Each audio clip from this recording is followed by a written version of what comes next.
వాగ్దానాన్ని చదువుకుందాం. ఈ జూన్ మాసానికి ప్రభు ఇచ్చిన వాగ్దానం ఏంటంటే నిర్గమకాండం 33వ అధ్యాయం 17వ వాక్యాన్ని ఒకసారి గట్టిగా చదవగలిగిన వాళ్ళు చదవండి. ద్వితీయోపదేశకాండం 33వ అధ్యాయం 17వ వాక్యాన్ని చదువుదాం. చదువున్నాను.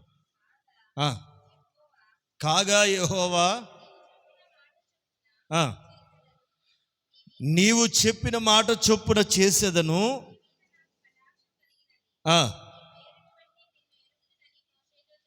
ఆమె ఈ నెల వాగ్దానం ఏంటంటే నీ మీద నాకు కటాక్షము కలిగినది. ప్రభు చెప్తున్నారు, నీ మీద నాకు కటాక్షము కలిగినది. ఆమె కటాక్షము కలిగినది. ఆ వాగ్దానం చేతుల నుంచి ప్రార్థన చేసుకుందాం. ప్రేమ స్వరూపి పరిశుద్ధుడా, ఈ జూన్ నెలలో మరొకసారి నీ కటాక్షం మా మీదకి అనుగ్రహించినందుకే స్తోత్రం. ప్రతి కుటుంబం మీద, ప్రతి వ్యక్తి మీద నీ కటాక్షం ఉంచి, నీ కటాక్షము నొందిన ప్రజలకు కలిగే ప్రతి ఆశీర్వాదం ఈ క్షణము నుంచి మీరు అనుగ్రహించమని, వాగ్దానాన్ని నెరవేర్చమని యేసు నామములో ప్రార్థించి అడుగుచున్నాము తండ్రి. ఆమె చెప్పే కదా, నెలకొక ఫలాన్ని దేవుడు మనకిస్తున్నాడు. ఒక్కొక్క నెల ఒక్కొక్క ఫలం.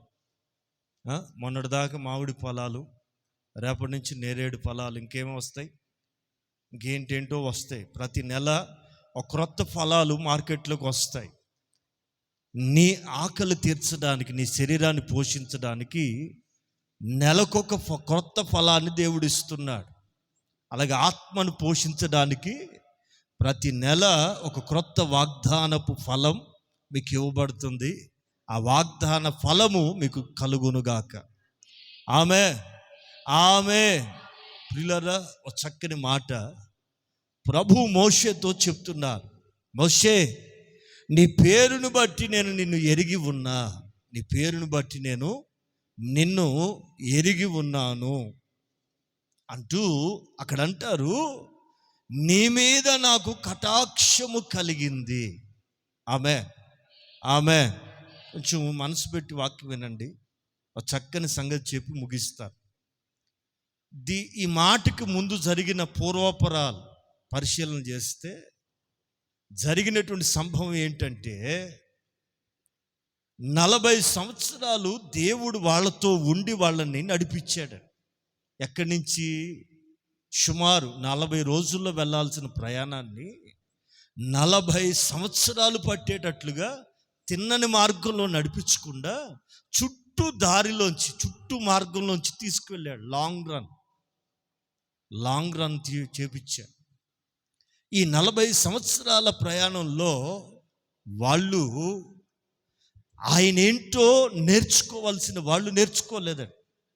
విచిత్రమైన సంగతి ఏంటంటే మొదటి తరం కూడా అంతరించిపోయింది. మధ్యలో చాలామంది చనిపోయారు. కొత్త వాళ్ళు పుట్టి పెరిగారు. ఈ 40 ఏళ్లలో కొత్త తరం తయారైంది. వాళ్ళకి తెలియట్లేదు, వీళ్ళకి అర్థం కావట్లేదు. వాళ్ళు నేర్పలేదు, వీళ్ళు నేర్చుకోలేరు. మొత్తానికి దేవుడు విసిగిపోయాడు. ఈ 40 ఏళ్లలో మీకు చరిత్రని మీకు అర్థమయ్యేటట్టుగా చెప్తాను, ఇక నుంచి వినాలి. 33వ అధ్యాయం ప్రారంభంలో మోషేతో దేవుడు మాట్లాడుతూ అంటాడు, ఇట్లా నేను ఇదిగో మోషే, ఆమె చదువుతుంది, మీరు ఏనండి. ఇదిగో మోషే, నువ్వేం చేస్తావంటే, నీవు ఐగుప్తులో నీ ప్రజలు బయలుదేరి అబ్రహాముతోను, ఇస్సాకుతోను, యాకోబుతోను చెప్పినట్లు ప్రమాణము చేసి నీ సంతానానికి దీన్ని ఇస్తానని చెప్పిన లేచి వెళ్ళిపోండి.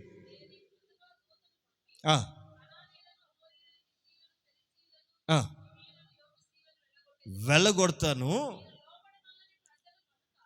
మీరు లోబడనొల్లని ప్రజలు గనుక. ఇదేంటిది? వింటున్నారా? దేవుడి బాధ ఇంత అంతా కాదండి. 40 సంవత్సరాల సుదీర్ఘ ప్రయాణంలో దేవుడికి అర్థమైంది, మీరు ఎంత చెప్పండి, ఎన్నిసార్లు చెప్పండి, ఏదైనా చెప్పండి, మీరు లోబడ నొల్లని ప్రజలు. దేవుడికి అర్థమైన ఆ సంగతి ఏంటంటే, ఇందు మూలంగా ఈ 40 ఏళ్ళ అనుభవంలో ఏమర్థమైంది ఆయనకి? వాళ్ళతో చెప్తాడు, ఈయనతో చెప్తాడు. వాళ్ళందరూ పిలిచి, ఒరే దుర్మార్గులారా నా మాట వినండి అని చెప్పొచ్చు. వాళ్ళతో చెప్పడండి, ఈయనతోనే చెప్తాడు. ఈయనకి చెప్పలేక ఈయన పోయి వాళ్ళకి చెప్పలేక మధ్యలో చచ్చేది ఎవరండి? ఈ మోషే బాధ ఇంత అంతా కాదండి, మామూలు బాధ కాదండి. మీరు గమనించాలి. ఇదిగో మోషే, వాళ్ళని తీసుకెళ్ళిపో, మీరు లేచిపోండి అంటాడు. మరి నీ సంగతి ఏంటి? నేను రాను. చిన్నపిల్లోడు మారం చేసినట్టుగా ఉంది అక్కడ. దేవుడు అంటాడు, నేను మీతో రాను. ఎందుకని? మీరు లోబడ నొల్లని ప్రజలు. 40 ఏళ్ళు నాకు అర్థమైంది అదే. అందుకని మోషే, నేను రాను, కానీ వీళ్ళని తీసుకుపో. ఎందుకంటే నేను మీ తాతకి ప్రమాణం చేశాను, అబ్రహాము ఇస్సాకు యాకోబులతో చెప్పాను, కాబట్టి ఆ మాట నేను తప్పను, తీసుకుపో, నేను రాను అంటాడు. మోషే తక్కువడు కాదు. మోషే ఏం తక్కువడు కాదండి. మరి నువ్వు లేకుండా నేను ఎట్లా పోయేది? నువ్వు లేకుండా నేను ఎక్కడికి పోయేదయ్యా? నేను వెళ్ళను, నేను పోనంటాడు. ఒరే అట్లా కాదురా, నేను వస్తే నాకు ఒళ్ళు మండుతుంది వాళ్ళని చూస్తే. ఎందుకని? చదవాలి, ఇప్పుడు చదవాలి. నేను వచ్చాను అనుకో, వాళ్ళని చూస్తే కడుపు మండుతుంది, త్రోవలు వాళ్ళని ఏం చేస్తా? సంహరిస్తానేమో. వద్దు, వాళ్ళని చూడటం ఇష్టం లేదు. వాళ్ళని చూసేనా నాకు కోపం వస్తుంది, వాళ్ళు నా కోపం రేపుతారు, ఆవేశంలో పొరపాటున వాళ్ళని సంహరిస్తానేమో. వద్దు, రాను, నేను రాను, వీళ్ళని తీసుకువెళ్ళు అని చెప్పాడు.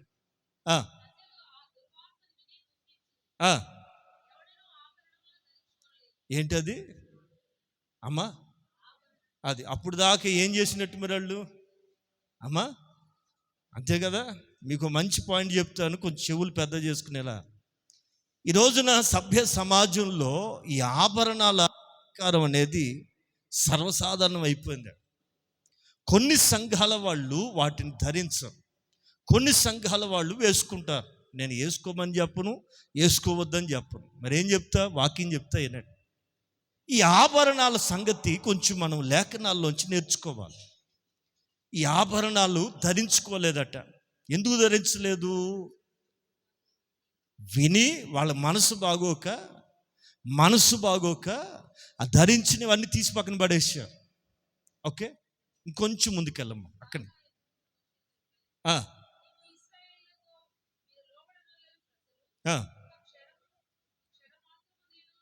మీ మధ్య సంచరించిన ఎడల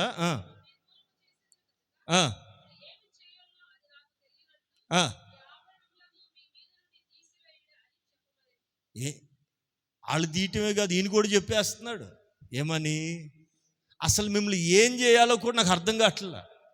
నేను ఆలోచించుకునేటట్టుగా ప్రశాంతంగా ఉండాలంటే మీరు ఎలా కనపడాలి? నాకు కొంచెం తల్ల పైకెత్తి వినాలి మాటలు. అసలు మిమ్మల్ని ఏం చేయాలో కూడా నాకు అర్థం కాదు. మీ ముఖాలు చూస్తుంటే నాకు మైండ్ పోతుంది.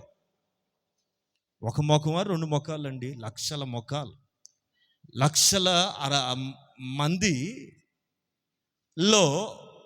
లేడీస్ ముఖాలు ఎక్స్పెషల్.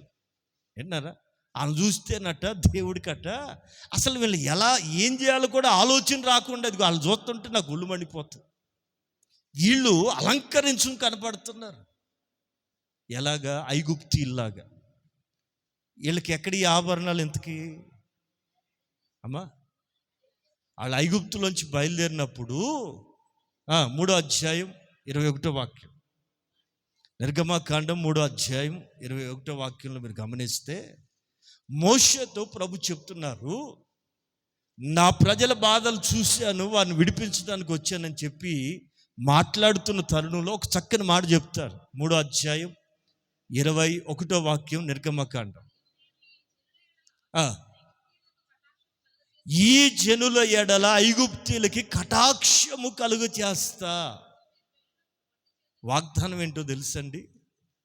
మోషే నీ మీద నాకు కటాక్షం కలిగింది. కటాక్షం, స్పెషల్ సైట్, ప్రత్యేకమైన దృష్టి పెట్టి నూతనమైనటువంటి కృపనివ్వటం కటాక్షం అంటే. ఎప్పుడూ కలిగిన దానికంటే, ఎప్పుడు చూసిన దానికంటే కూడా స్పెషల్ దృష్టి. మీకు తెలుసు కదా పుట్టినరోజు రోజున మీ పిల్లల్ని ఎలా చూస్తారు? మీరు రోజు చూసినట్టు చూస్తారా? చెప్పాలా? ఆడ తలార స్నానం చేసి, అబ్బా భలే ముద్దొస్తున్నావురా నాయన ఈరోజు, మీరు రోజు రాడే. ఎందుకని? స్పెషల్ దృష్టి పెట్టావు కనుక ఆడు స్పెషల్ కనపడుతున్నాడు. అలాగే మ్యారేజ్ రోజు ఏనాడు మెచ్చుకొని భర్త కూడా ఏం చేస్తాడు? అబ్బా ఈ చీర భలే ఉంది ఈరోజు. మరి రోజు నేను చెప్పలేదే, నేను పాత చీర కట్టుకు తిరుగుతున్నావుగా. పెళ్లి రోజు అని కొత్త చీర కట్టేవన్నా, భలే ఉన్నాను, బాగున్నావు. ఏనాడు మెచ్చుకున్నాడు, ఆ పెళ్లి రోజు మాత్రం. ఎందుకని? అది స్పెషల్ డే, స్పెషల్ లుక్. ఈ నెల మన దేవునికి నీవు ఎలా కనపడుతున్నావు తెలుసండి? ఒక ప్రత్యేకమైన దృష్టి నీ మీద పెట్టాలని నేను ఇష్టపడుతున్నాను. ఆమె స్పెషల్గా నేను చూసి నీ పట్ల ఆయన కటాక్షం చూపాలని కోరుకుంటున్న నెల. నీ ఎడల నాకు కటాక్షం కలిగినది. అక్కడ అంటాడు మోషేతో, ఈ ప్రజలందరి పట్ల ఐగుప్తులకి నేను కటాక్షము కలుగ చేస్తా. వారు వెళ్ళేటప్పుడు ఐగుప్తుల నుంచి ఎలా వెళ్ళరు? అక్కడ ఉన్న మాట చదవండి. వట్టి చేతులతో, ఎంప్టీ హ్యాండ్స్తో వెళ్ళరు. మరి ఎలా వెళ్తారు?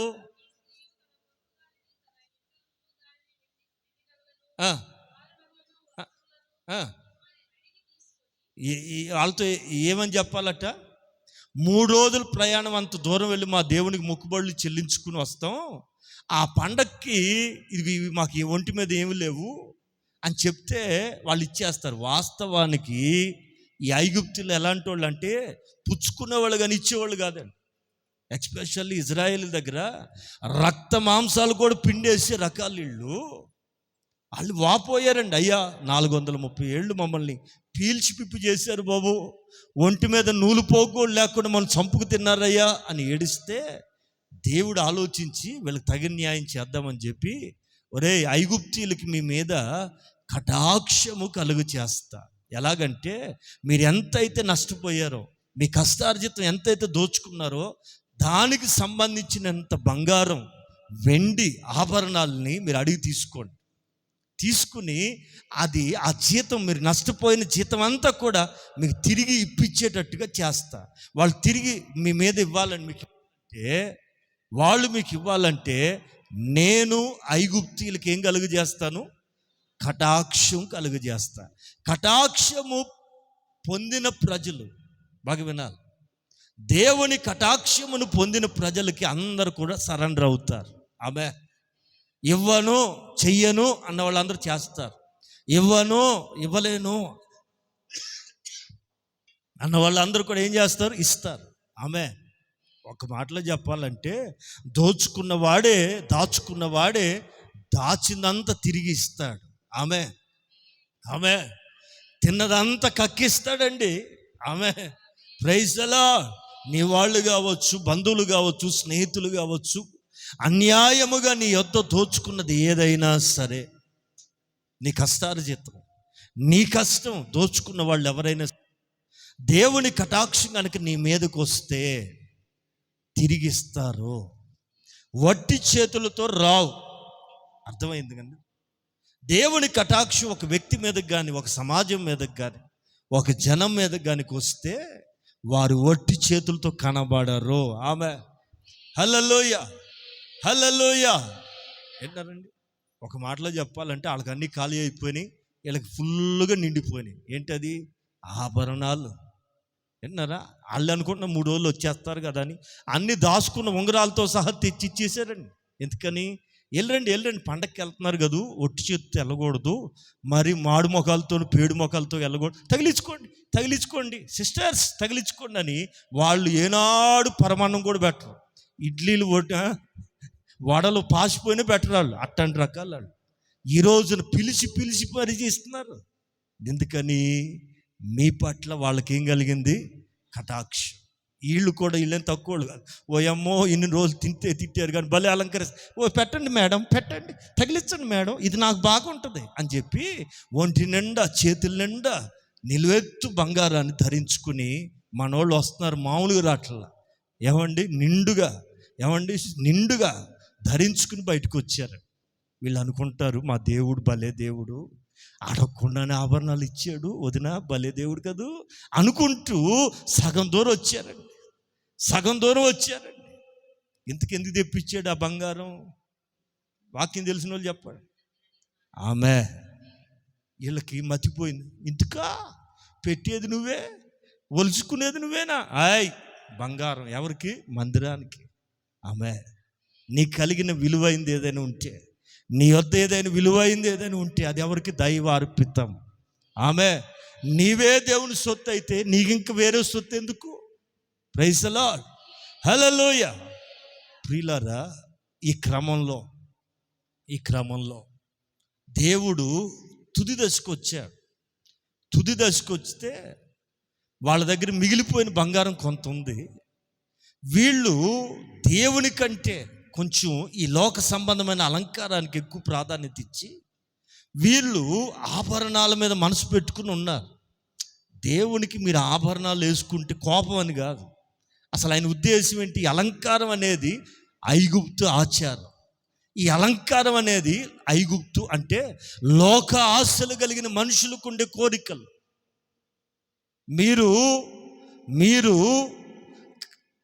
లేపబడిన వాళ్ళు అయితే మీరెవరండి? మీరు ఆ మాట చదువుతారా?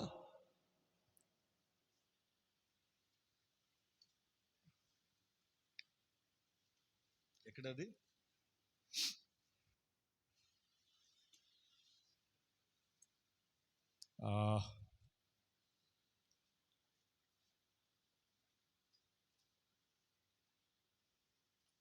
కురిందియా? పైన వాటిని వెతక, అదే ఆ మాట. ఎఫెసీ పత్రిక 3వ అధ్యాయం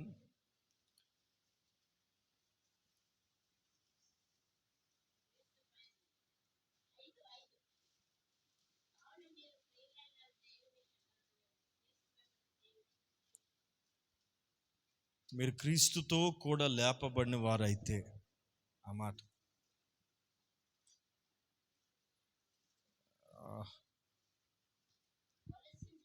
రైట్, కొలస్సీ 3, అది కొలస్సీ పత్రిక 3వ అధ్యాయం 1వ వాక్యం అండి. చాలా అద్భుతమైన మాట, విలువైన మాట.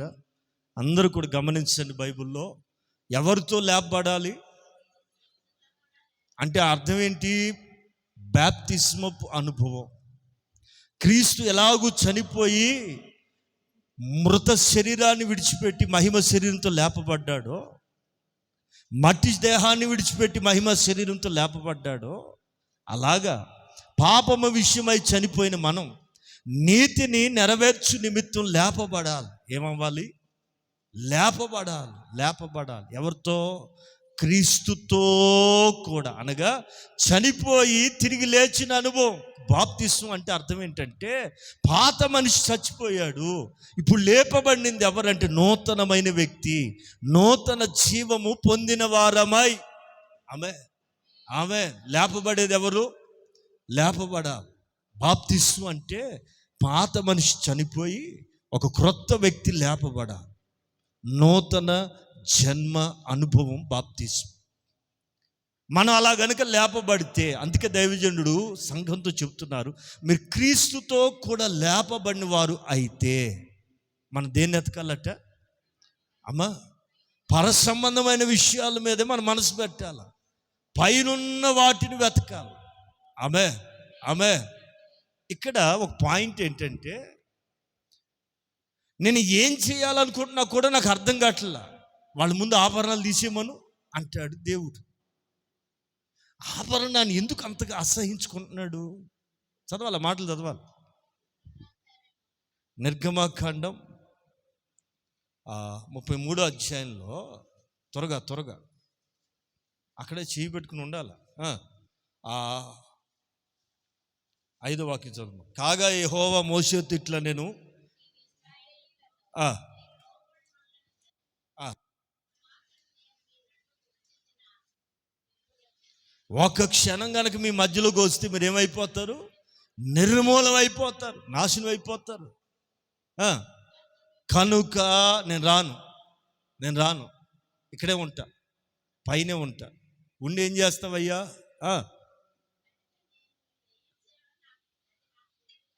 అది అసలు మీ చూస్తుంటే ఆభరణాలు, మీ ఏషియాలు చూస్తుంటేనే అసలు నాకు కూడా మైండ్ పని చేయట్లా. అంటే దేవునికి ఎంతగా డిస్టర్బెన్స్ ఉందో తెలుసా ఈ అలంకారం.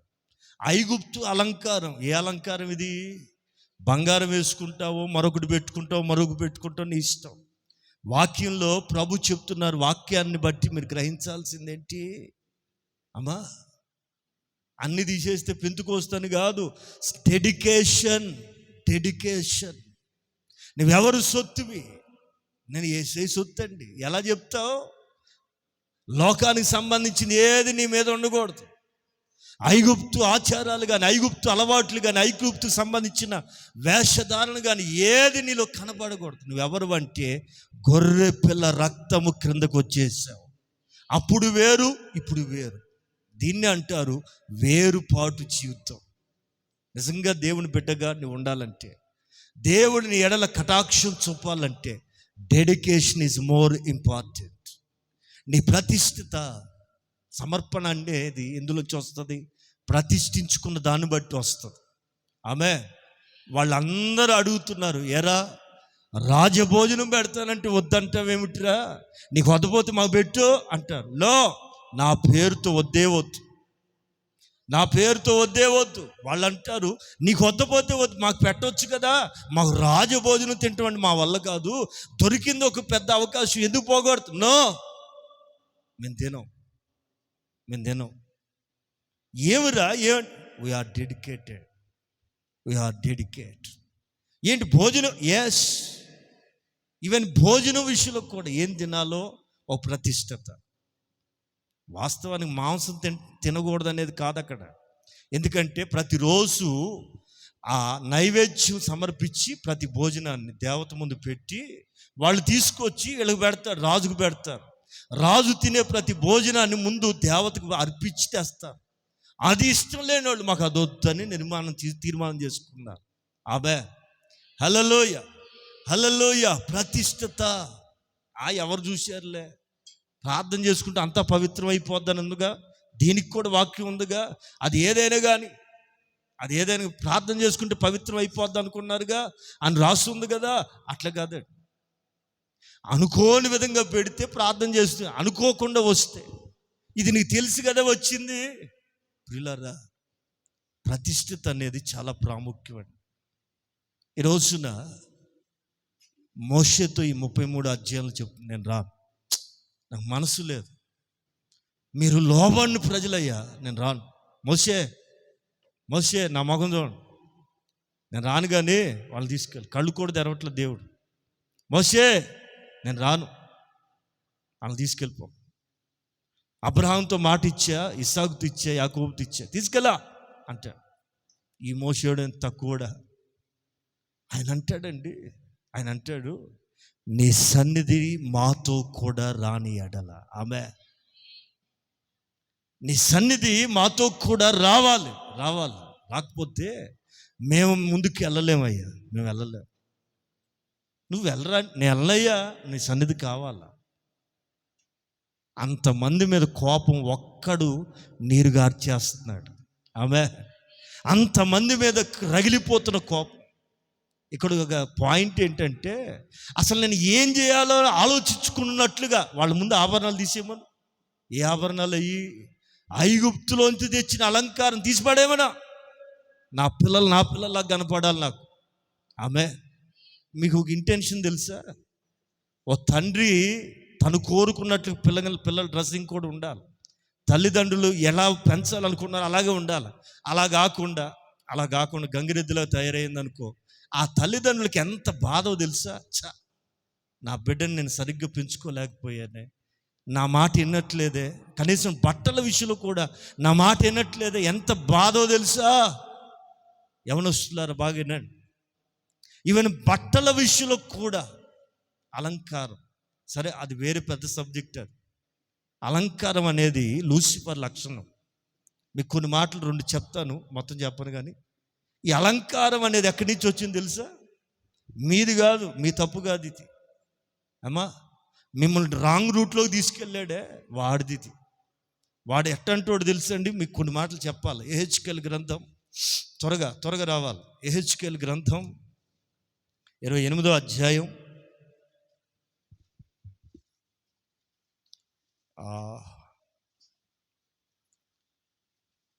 28వ అధ్యాయం.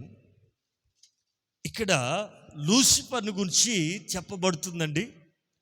11వ వాక్యం చదవండి.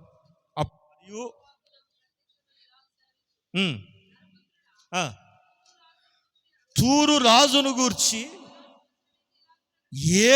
ఏడ్చి మాట వాళ్ళతో చెప్పు నా ప్రజలకి. ఎవరిని గురించి? తూరు రాజు గురించి అంగలార్చి మాట వాళ్ళతో చెప్పు. ఏమనగా ఈ లూసిఫర్ ఎలాగుండేవాడు తెలుసా? పూర్ణ ఎలాంటి జ్ఞానం? మామూలు నాలెడ్జ్ కాదు. అపవాదికి ఉన్నట్టు లూసిఫర్కి ఉన్న నాలెడ్జి పూర్ణ జ్ఞానమును.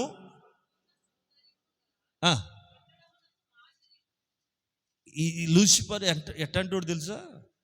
సంపూర్ణ సౌందర్యం, తల మొదలుకుని గోరు వరకు, బొటనేలు వరకు మహా అందగాడండి లూసిఫర్. అందం మామూలు అందం కాదు, సంపూర్ణ సౌందర్యం.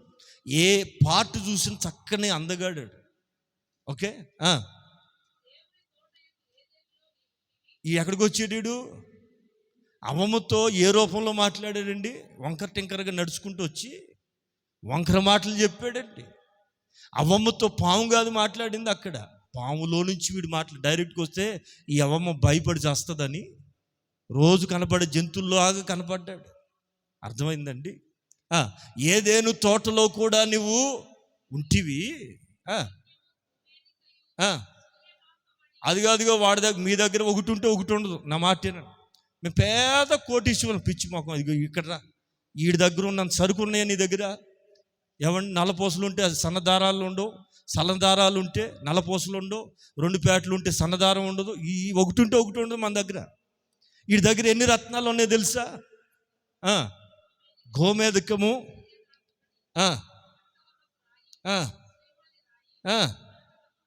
అబ్బో ఎన్ని రాళ్ళు,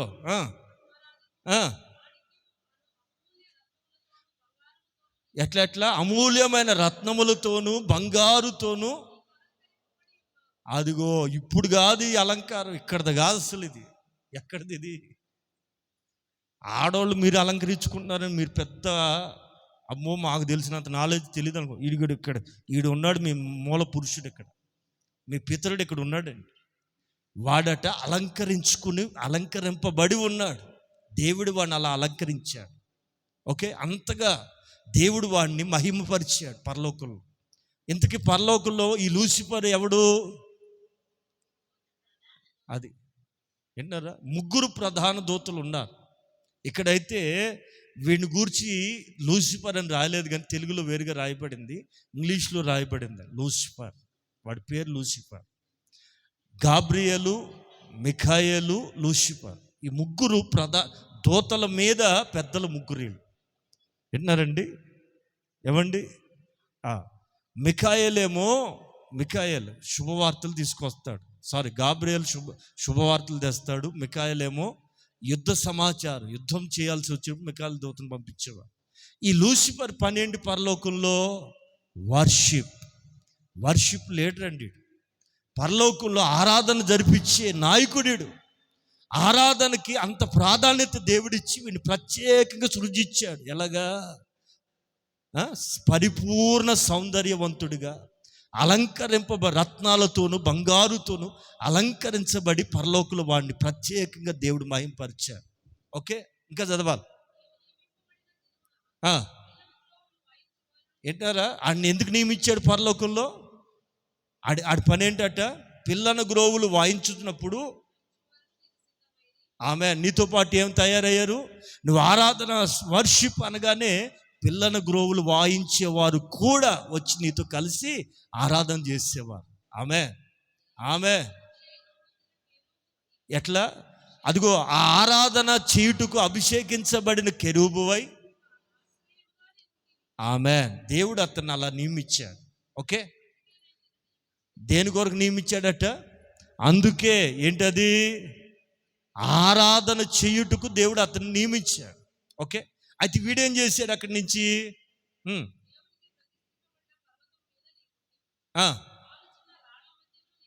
అదిగో పరలోకంలో ప్రభు పక్కనే ఉండేవాడండి. ప్రభు పక్కనే ప్రతిష్ఠించబడిన పర్వతం సియోను కొండది. దాని దగ్గర ప్రభు ఎదుట నిలబడి ఆరాధన చేస్తూ ఉండేవాడు. వీడు కాలుచున్న రాళ్ల మధ్యలో సంచరిస్తూ ఉండేవాడు. ఒక దగ్గర ఉండే కాదు. ఆరాధన అనేది బొమ్మలాగా నిలబడి చేసేది కాదండి. సంచరిస్తూ కదులుతూ మహిమపరుస్తూ ఆయన ఆరాధించాల. పరలోకమందు ఎలాగో భూమి యందు కూడా అలాగే నెరవేర్చబడాలి. ఇది ఆరాధన అంటే. అర్థమవుతుందండి? ఓకే,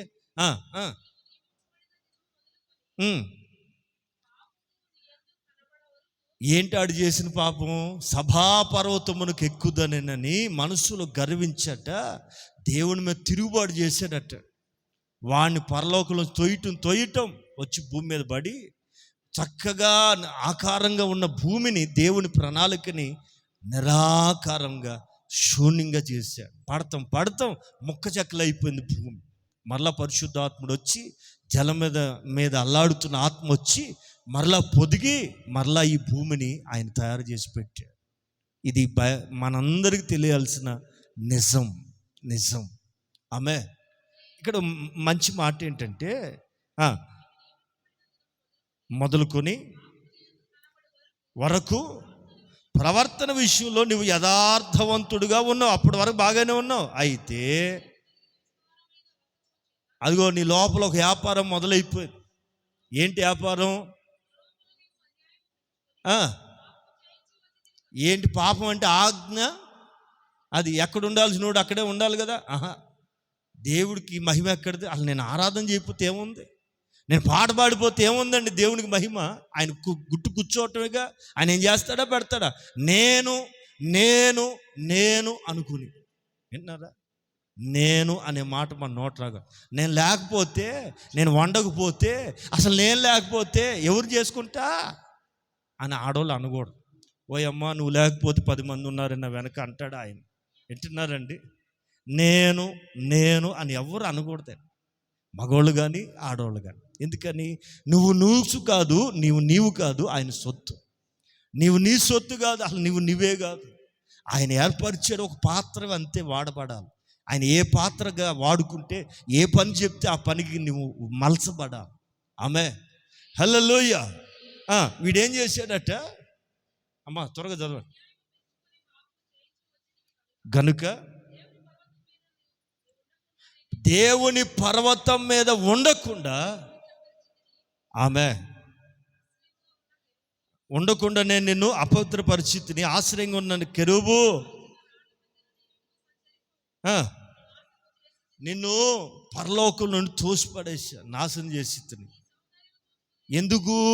అదిగో రోజు వాడు పైనుంచి కింద చూసుకుంటూ ఉండేవాడు. అబ్బా ఎంత అందంగా ఉన్నానో, అబ్బా ఎన్ని అలంకారాలు, దేవదూతలు ఎవరికి పెట్టలే ఇంత అలంకారం, నాకే అందంగా పెట్టాడు అబ్బో అని పైనుంచి కింద చూసుకునేవాడు అట. ఏంటి? తన సౌందర్యమును. అందుకనే ఆడోళ్ళారా మగోళ్ళారా, అద్దం ముందుకెళ్ళి ఏం చూసుకోకూడదు? తల చెదిరిపోయిందో లేదో చూసుకోండి, తప్పు లేదు. కానీ ఏం చూసుకోకూడదు అమ్మా? నేను చెప్పకూడదు, చెప్తే మీరు ఇక్కడ ఉండరు కూడా. ఏంటి అది? ఒక్కొక్కళ్ళు వెళ్తారా? అబ్బాబాబు ఏం చూస్తారో నాయన, ఎటు తిరిగినా అదే మనిషి కదా. ఏంటండి అది? ఎంతసేపు అండి? ఇంకోటి పోతాకి లేదు, ఆమె రాదు. వింటున్నారా? అర్థం ముందుకెళ్తే వాళ్ళ బాధ అంత కాదు. ఏ పిని జారిపోయిందో, ఎటు లాగిపోయిందో. వింటున్నారా? ముందు చూసుకుంటే మరి వెనక ఎవడు చూడాలా? ఇంకో అసిస్టెంట్ పెట్టాలా? సౌందర్యమును చూచుకొని. అది కాదు, ఏమొస్తుంది సౌందర్యం చూసుకుంటే? ఏమండి? ముక్కున్నవాడికి ముక్కు లేని వాళ్ళు చూస్తే రంగు లేనోడికి రంగు ఉన్నవాడు చూసుకుంటే అదే సౌందర్యమును చూసుకుంటే ఏమొస్తుంది మనకి? ఆమె నువ్వే ఇంత తెల్లగా ఉన్నావని మురిసిపోతున్నావు. అమెరికా వాడు ముందు నిలబడి నువ్వు నీకే సిగ్గిచ్చి ఇది ఒక రంగా అని అనిపిదా అండి? అది అందుకని సౌందర్యమును చూసుకొనుట వ్యర్థం. చెప్పండి, మీరు చెప్పరా? నాకు తెలుసు, అందుకే చెప్పేస్తుంది. సౌందర్యం అందం మోసకరం. ఇప్పుడు బాగానే చెప్తారు, అదే వచ్చింది బాధ. అమ్మ పాఠం బాగానే చెప్తున్నారు కానీ అదే చెప్పేది. అందం మోసకరం. వాడు అందం వాడిని మోసం చేసింది. అది ఇంత అందగాడు పరలోకంలో ఎవడు ఉన్నాడని అతిశయించి అసలు నేనే లేకపోతే దేవుడికి విలువే లేదని దేవుని మీద తిరుగుబాటు చేసి పడిపోయిన దేవదూతలకి నాయకుడైపోయాడు. వాడే లూసిఫర్, వాడే అపవాది. ప్రియులారా, కొంచెం జాగ్రత్తగా విందాం. సౌందర్యమును చూసుకున్నట్ట మనస్సులో ఏమొచ్చింది? చదవాలి. నీవు గర్వించిన వాడవై ఏం చూసుకున్నాడు? తేజస్సును చూసుకుని అతని జ్ఞానం, అయ్యో నా పనిదే, నా స్థానం ఇదే అనే ఆలోచన కూడా మర్చిపోయి కావున నేను నిన్ను ఎక్కడ పడేసాడు? పైనున్నవాడు. దేని కారణం ఏంటి? ఆడెవరిని చంపలా, ఎవరినేమనలా, తనను తాను అలంకారాన్ని చూసుకుని తన స్థాయిని మర్చిపోయి దేవుని మీద తిరుగుబాటు చేశాడు. తత్ఫలితంగా మనం నేర్చుకోవాల్సిన పాఠం ఏంటి? ఎంత అందగాళ్ళైనా, ఎంత సౌందర్యవంతులైనా, ఎంత జ్ఞానం ఉన్నవాళ్ళైనా మిడిసిపడకూడదు. మిడిసిపడ్డామా కింద పడతాం. ఏమండి, మనం ఎంత ఉన్నా సరే ఏమీ లేనట్లుగా, ఏమండి, అన్నీ ఉండి ఏమీ లేని వారుగా, ఏమీ లేకున్నా అన్నీ ఉన్నవారుగా ఉందుముగాక. ఆమె ఒక మంచి మాట చెప్తాను నేనండి. దేవుడు అంటాడు, అసలు నేను వీళ్ళని ఏం చేయాలో కూడా నాకు ఆలోచన కలిగేటట్లుగా ముందు వాళ్ళ ఆభరణాలు తీసేయమను. అసలు అది చూస్తుంటే నాకు మైండ్ పనిచేయట్లా. అందుకని నేను అసలు వెళ్తా రానయ్యా మోసే, మీరు పోండి అంటాడు. ఇది జరిగిందే. మొత్తానికి ఆయన చెప్పాడు కనుక గడగడగడగలాడుతూ ఆభరణాలు తీశారు. 33వ అధ్యాయం, త్వరగా రండి. చెప్పాల్సిన చాలా ఉంది, మీరు వినాల్సింది మిగిలే ఉంది. చెప్పండి 33వ అధ్యాయం రండి. 7వ వాక్యం చదువునాను.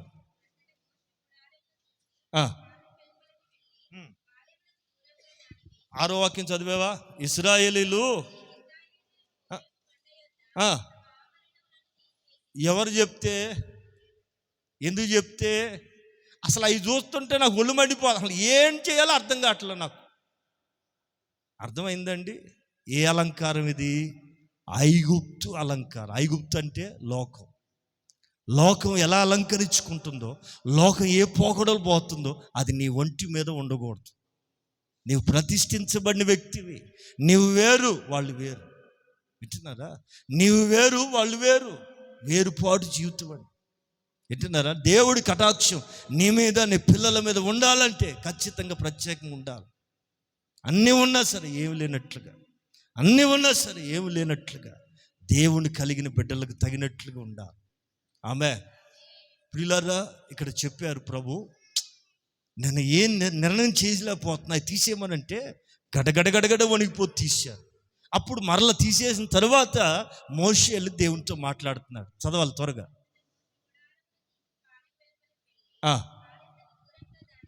వేసి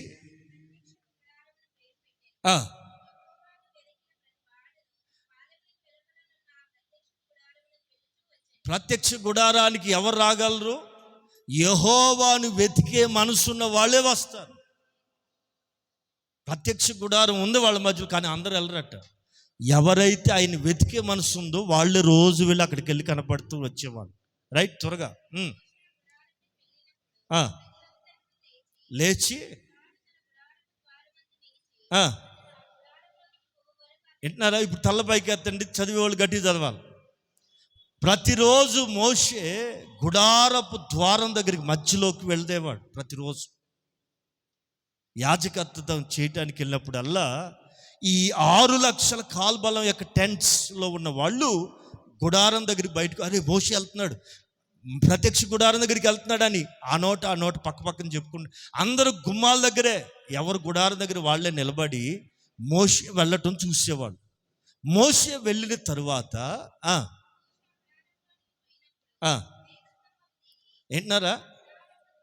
ఏంటన్నారా మోషే ఎప్పుడైతే ప్రత్యక్ష గుడారం ద్వారం దగ్గరికి వెళ్ళి నిలబడతాడో ఆకాశములో ఉన్నటువంటి మేఘ స్తంభం ఎక్కడికి వచ్చేది, ఆకాశంలో ఉన్నటువంటి మేఘం అంతా దిగొచ్చి ఇదిగో ఆ ప్రత్యక్ష గుడారంలో దూరేది. ఆమె అది మేఘములో నుండి మోషేతో పెద్ద శబ్దం వినపడేదండి. ఎక్కడి నుంచి? మోషే వెళ్ళటం ఒకటే తెలుసు, మేఘం వచ్చి అతను ఆవరించేది, ఆ ప్రత్యక్ష గుడారాన్ని కప్పేది. అలా ద్వారం దగ్గర నిలబడితే పెద్ద శబ్దం, మోషేతో మాట్లాడడం. వీళ్ళందరూ ఈ గుడారాల్లోంచి వినేవాళ్ళు, పాలెలో ఉన్న వాళ్ళందరూ వినేవారు. అప్పుడు ఇంత మైక్ శబ్దం లేవు, విన్నారా, డీజేలు లేవు, ఏమీ లేవు. ఆకాశం అందున దేవుడు మాట్లాడితే అంత శబ్దాన్ని వీళ్ళు విన్నారు. విని చదవరా, ఏం చూస్తున్నారు? కొంచెం బాగా వినాలి ఇట్లాంటి మాటలు. ప్రత్యక్ష గుడారము యొద్ద మేఘము నిలుచుట చూస్తున్నారు అందరూ. ఎవరు? ఈ పాలెంలో ఉన్న గుడారాల్లో ఉన్న సామాన్యమైన ప్రజలు, ఇజ్రాయెల్ ప్రజలు. ఏం చూస్తున్నారండి? మేఘము ప్రత్యక్ష గుడారములోకి దిగి రావటం, మోషేతో మాట్లాడడం చూస్తున్నారు. రైట్? ఏం చేస్తున్నారు? ఇప్పుడు తలపైకి ఎత్తాను. ఇప్పుడు దాకా మోషేని మేఘాన్ని చూస్తున్న వాళ్ళు కాస్త మన వాళ్ళు చేస్తారే, ఏం చేస్తున్నారండి? అన్యులు నమస్కారం బలి పెడతారండి. దేవుడికి ఎట్ట పెడతారో తెలిసినా గద వణిగిపోతే పెడుతున్నారు. దేన్ని చూసి? మోషేని చూసి కాదు. మోషేని చూస్తే మామూలుగా మేఘము దిగి రావటం చూసి, అమ్మో మా ముందు నడిచిన ఈ మేఘం, ఆ 40 ఏళ్ళు మాతో నడిచిన ఈ మేఘం మా మధ్యకి దిగి వచ్చింది. మోషేతో ఏదో మాట్లాడుతున్నాడు, అమ్మ నా గురించి ఏం చెప్తున్నాడేమో, అయ్యా నమస్కారం బాబు, మా కుటుంబాన్ని వదిలిపెట్టయ్యా అని చెప్పి గజ వణిగిపోయారు. నమస్కారం చేస్తారట. దేన్ని చూసి? ప్రియులారా, ఈ రోజున మందిరానికి ఎందుకు వస్తున్నారు తెలుసా?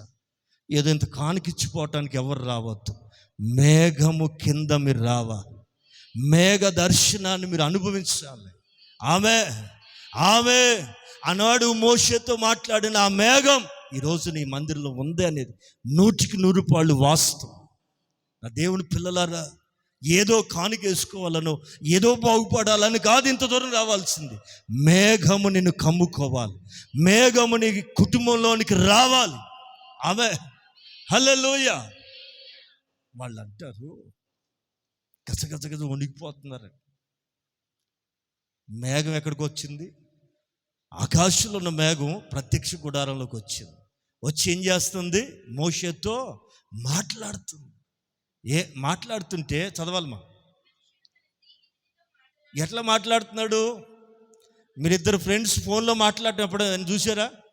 యారా ఏంట్రా తిన్నావా? అండి గిండీలు ఉండవు అక్కడ. అరే ఒరే చెప్పరామండి. సరే మా మగవాళ్ళ సంగతి ఇడిచిపెట్టండి, మీ ఆడవాళ్ళ సంగతి చెప్పండి. ఇద్దరు స్నేహితులు వాళ్ళ డీప్ ఫ్రెండ్లు మాట్లాడుతున్నప్పుడు ఎట్టుంటుంది?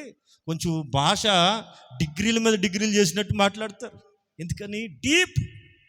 ఇప్పుడు మోషేతో దేవుడు ఎలా మాట్లాడుతున్నాడండి?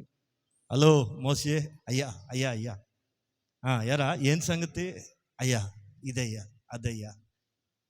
ఇదంతా కూడా ఎవరు చూస్తున్నారండి? ఎక్కడో పాలెంలో ఉన్న వాళ్ళందరూ గమనిస్తున్నారు. దేవుడు మోషేతో ఎలా మాట్లాడుతున్నాడు? ఒక మనుష్యుడు తన స్నేహితునితో చెప్పాలా మాట చెప్పాలా, ముఖాముఖిగా మాట్లాడాను.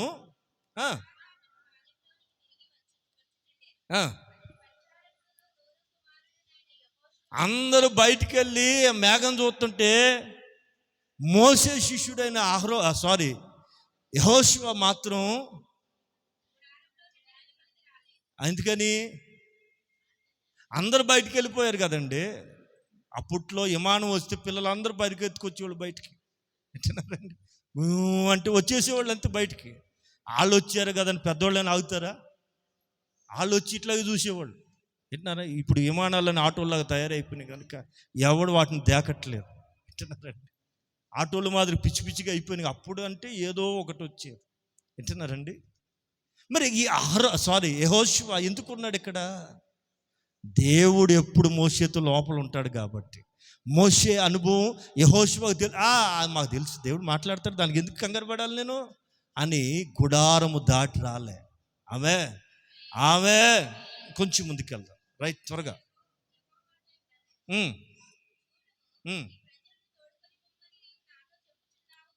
ఏమంటున్నాడు? అంతకుముందు 2 రోజుల ముందేమో నేను రానులే, మోసే అలా తీసుకెళ్ళి అన్న ఒడితోటి నయాన కాస్త లాలించి పాలించి నెమ్మదిగా దేవుణ్ణి ఒప్పిస్తున్నాడు. అయ్యా గుడారంకి వచ్చేసరికి కొంచెం వంచి మాట్లాడిస్తున్నాడు. నాయకుడు అంటే అదేనండి, ఒక సామాన్యమైన మనిషికి దేవునికి మధ్యలో మధ్యవర్తి సేవకుడు. నీ కుటుంబానికి రావాల్సిన కీడు రాకుండా ఆపేవాడు ఎవడో తెలుసా? దైవజనుడు. నీ మీదకి రాబోతున్న శాపాన్ని ఆపగలిగిన శక్తి ఎవరికి ఉందో తెలుసా? యాజకుడైన అహరోను ధూపము వేస్తే తెగులు నిలిచిపోయింది. పిల్లరా, ఆలోచించాలి. రైట్, ఇక్కడ ఏమంటాడంటే, అయ్యా అదిగో ఎట్లా స్నేహితుడితో ఎట్లా మాట్లాడుతున్నాడు చూడండి మోషే గారు. అయ్యా నీ ప్రజల్ని తీసుకుని వెళ్ళమంటున్నావు, సరే, ఎవరిని పంపిస్తావు అది చెప్పలేదు. ఏంట్రా నిన్ను తీసుకెళ్ళమంటే మళ్ళీ తోడు అడుగుతావేంటి? మోషే లాజిక్ అర్థమవుతుందండి. మరి నువ్వు రావట్లే, మరి ఇంకెవరిని పంపుతావు? నేనా నత్తోడిని, బక్కోడిని, బలహీనుడిని, నేను ఎంటీ అయ్యా. నువ్వు రానంటున్నావు, మరి ఇంకెవరు వస్తారు నీ ప్లేస్లో? నేను రానంటున్నా కదా, మరి ఎవరిని పంపుతావో చెప్తలేదు. ఓకే,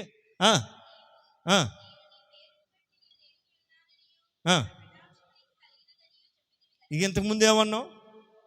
అంతకుముందు ఏమన్నావయ్యా? అప్పుడు అదిగో పలానా రోజు ఏమన్నా, నీ పేరును బట్టి నీ పేరు నాకు తెలుసురా, నీ పేరు మోషే తెలుసు అంటున్నావు. ఏం తెలుసు? అసలు మోషే బతుకంతా తెలుసురా నాకు అన్నావా?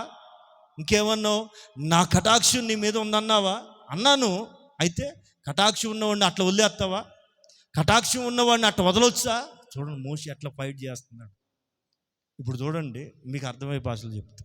భార్యని పండక్కి పంపించి, కొత్తగా పెళ్ళైన కొత్తలో, ఇప్పుడు కాదులేండి, కొత్తగా పెళ్ళైనప్పుడు పండక్కి వెళ్ళి, నాకు ఆఫీసులో డ్యూటీ ఉంది, నేను మళ్ళీ వచ్చి తీసుకెళ్తాలే, నువ్వు ఒక 10 రోజులు ఉండిరా అని వెళ్తున్నాడు అనుకో. కొత్త భర్త పెళ్ళైన కొత్తలో ఆ పిల్ల ఏమంటుందో తెలుసా? మీకు తెలీదా? నేను చెప్తా.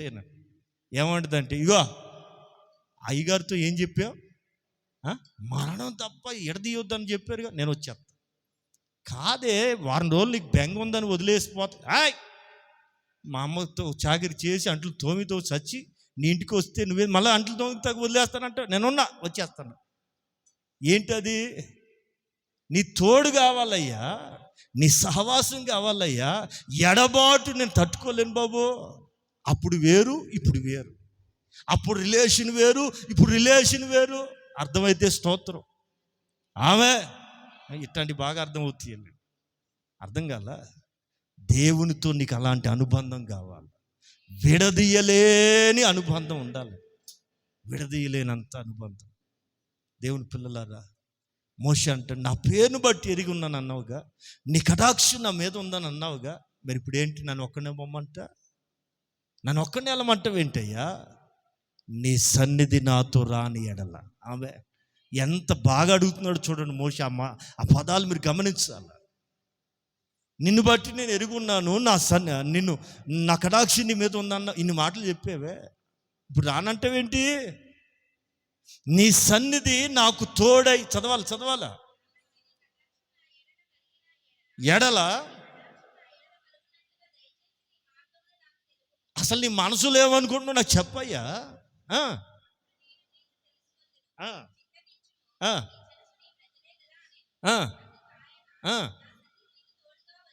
అది దేవుడికి అర్థమైపోయిందండి. ఎందుకు రమ్మంటున్నాను, ఎందుకు నీ కటాక్షి నా మీద ఉంచమంటున్నాను, అసలు ఉద్దేశం ఏంటి? అసలు వీళ్ళు నీ ప్రజలే కదా, నాకు పుట్టారా? అసలు నేను కన్నానా? ఈ ప్రజలు నీ ప్రజలు కదా, వాళ్ళు వదిలేసి రానంటావేంటి అనగానే దేవుని మనసులో అర్థమైపోయింది. దేవునికి అర్థమైపోయి ఆయన అంటాడు అప్పుడు, సరే నేను రాను కానీ ఏమొస్తుంది, వాళ్ళు నేను చెప్పిన మాట వింటలా, నేను దగ్గరగా రావాలనుకుంటున్నా కానీ వాళ్ళు ఎవడు నా మాట వింటలు, వాళ్ళ ముఖాలు చూస్తుంటే నాకు బీపీ లేచిపోతుంది. అందుకని నేనేం చేస్తానంటే మై ప్రజెన్స్, ఆమె దగ్గరికి నేను నేరుగా రాను కానీ నా సన్నిధి నీకు తోడుగా పంపిస్తా. ఆమె హల్లెలూయ, హల్లెలూయ.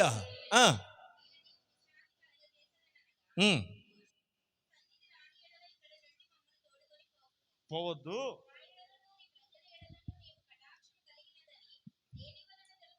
దేని వలన తెలుపబడుతుంది? ఆమె నీ సన్నిధి మాతో రాకపోతే ఎలా తెలుస్తుందయ్యా? అక్కడ అంటే నీ సన్నిధి కనుక మాతో వస్తే మేము చదువుమా, మంచి మాట అది 16వ వాక్యం.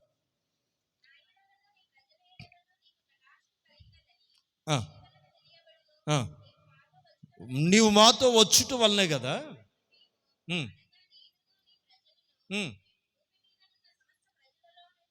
భూమి మీద ఉన్న సమస్త ప్రజల్లో నుండి we will separate. ఆమె మేమేమవుతాం? ప్రత్యేకించబడతాం. మాకు మేముగా ప్రతిష్టలో ఉండలేం, మాకు మేముగా నిలబడలేం.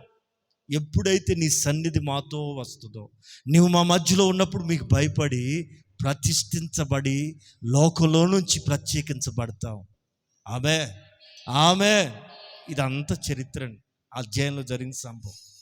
నేను ఇంతకు మీకు వివరంగా చెప్పదలిచిన మాట ఏంటంటే, కటాక్షము ఎవరి మీదకి వస్తాయి? రెండు మాటలు చదువుదాం.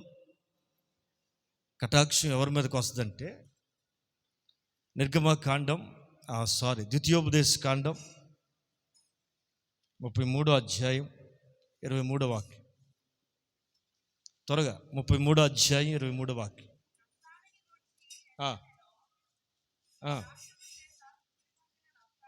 ఇక్కడ నఫ్తాలిని గురించి ఆయన ఏమంటాడంటే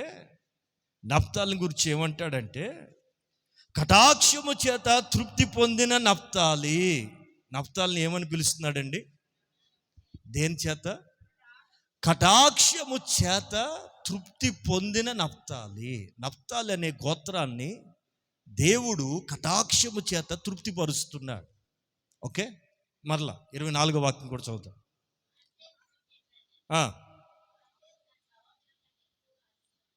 వింటున్నారా? 24వ వాక్యం చదవాలి. ఆషేరు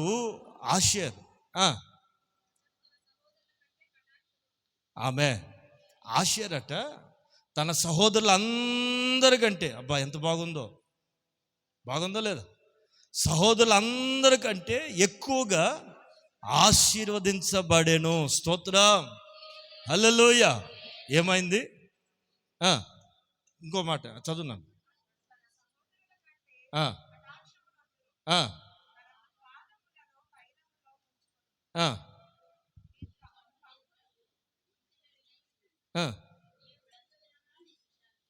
ఆమేన్, హల్లెలూయ. ఇక్కడ 16వ వాక్యంలో సంపూర్ణంగా ఫలించు భూమికి కలిగిన శ్రేష్ఠ పదార్థముల వలన, అంతేనా?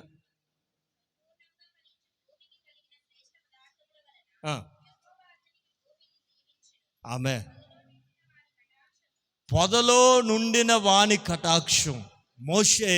మోషేతో పొదలో ఉండిన వాడు యోసేపుకు నువ్వు చెప్తున్నాడు, పొదలో నుండిన వాని ఆశీర్వాదం అట యోసేపు మీద నిలుస్తుంది. ఆమె ఇక్కడ 23, 24 వాక్యాలు గమనిస్తే నఫ్తాలి కటాక్షము పొందినాడు. ఎట్లాగా? కటాక్షము చేత తృప్తి పొందిన నఫ్తాలిని గురించి ఆదికాండంలో కూడా ఏమనుందంటే విడవబడిన లేడీ అని ఉంటుంది. అట్లా అతను ఎవరట? అది అతను ఒక దాసికి పుట్టినోడు. దాసికి పుట్టిన పుణ్యానికి అతనికి విలువ లేదు ఆ ఇంట్లో. కానీ ఆకాశం ఉన్న దేవుడు తన తండ్రిని బట్టి అతను కూడా మర్చిపోలే. దేని చేత? కటాక్షము చేత తృప్తిపరుస్తున్నాడు. హల్లెలూయా, హల్లెలూయా. అంత మాత్రం కాదండి, ఆషేర్ మరొక వ్యక్తిని గురించి రాయబడుతుంది. ఈ ఆషేర్ అట తన సహోదరుల మధ్యలో అందరికంటే ఎక్కువగా ఆశీర్వాదం పొందెను. మీరు బైబిల్ చరిత్ర అంతా కూడా మీరు గమనిస్తే, ఎవరైతే చిన్ననాటి నుంచి శ్రమ పడ్డారో, తల్లిదండ్రుల మధ్యలో కానీ అన్నదమ్ముల మధ్యలో కానీ అవమానపడుతూ వచ్చారో, వారు రాబోయే దినాల్లో బహుగా హెచ్చించబడటం చరిత్ర చెబుతున్నటువంటి సత్యం. ప్రియులారా, సహోదరుల మధ్యలో ఎక్కువగా నీవు ఆశీర్వదించబడాలంటే దేవుడిని ఏ స్థితిలో పెడుతున్నా నీవు ఆ స్థితిలో కటాక్షము పొందుట నేర్చుకోవాలి. ఈ వేళ మనం నేర్చుకుంటున్న ఒక ప్రాముఖ్యమైన మాట ఏంటంటే కటాక్షము.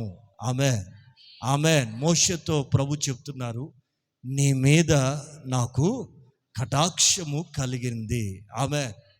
మోషే మీద దేవునికి కలిగిన స్పెషల్ లుక్, స్పెషల్ గ్రేస్ ఈ రోజున మీ మీద, మీ కుటుంబాల మీద నా దేవుడు జూన్ మాసం ప్రారంభం అందే అనుగ్రహించునుగాక. నీ మీద నాకు కటాక్షము కలిగినది. ఆమేన్. ప్రత్యేకమైన కటాక్షం మీ మీద, మీ కుటుంబాల మీద నా దేవుడు సమృద్ధిగా దయచేయునుగాక. ఆమేన్. మోకరిద్దాం.